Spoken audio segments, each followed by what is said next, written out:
question or delay, for when I am angry I become ugly, and when I am ugly someone is sure to feel the lash.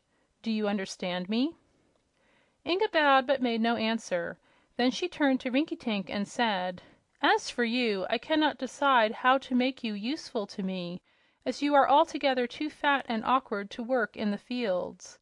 It may be, however, that I can use you as a pincushion." "What?" cried Rinkitink in horror. "Would you stick pins into the King of Gilgad?" "Why not?" returned Queen Cor. "You are as fat as a pincushion, as you must yourself admit, and whenever I needed a pin I could call you to me." Then she laughed at his frightened look and asked, "By the way, are you ticklish?" This was the question Rinkitink had been dreading. He gave a moan of despair and shook his head. "I should love to tickle the bottom of your feet with a feather," continued the cruel woman. "Please take off your shoes." "Oh, your Majesty," pleaded poor Rinkitink, "I beg you to allow me to amuse you in some other way. I can dance, or I can sing a song."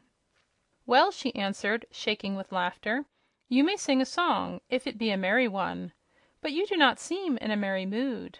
"I feel merry, indeed, your Majesty, I do," protested Rinkitink, anxious to escape the tickling.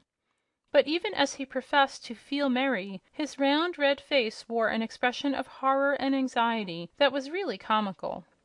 "Sing, then," commanded Queen Cor, who was greatly amused. Rinkitink gave a sigh of relief, and after clearing his throat and trying to repress his sobs, he began to sing this song, gently at first, but finally roaring it out at the top of his voice. "Oh, there was a baby tiger lived in a menagerie. Fizzy, fezzy, fuzzy, they wouldn't set him free, and everybody thought that he was gentle as could be. Fizzy, fezzy, fuzzy, baby tiger. Oh, they patted him upon his head and shook him by the paw.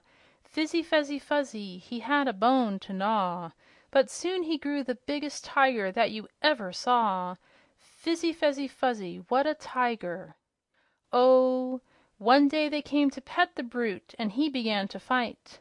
Fizzy, fezzy, fuzzy, how he did scratch and bite! He broke the cage, and in a rage he darted out of sight. Fizzy, fezzy, fuzzy was a tiger." "And is there a moral to the song?" asked Queen Cor, when Rinkitink had finished his song with great spirit. "If there is," replied Rinkitink, "it is a warning not to fool with tigers." The little prince could not help smiling at this shrewd answer, but Queen Cor frowned and gave the king a sharp look.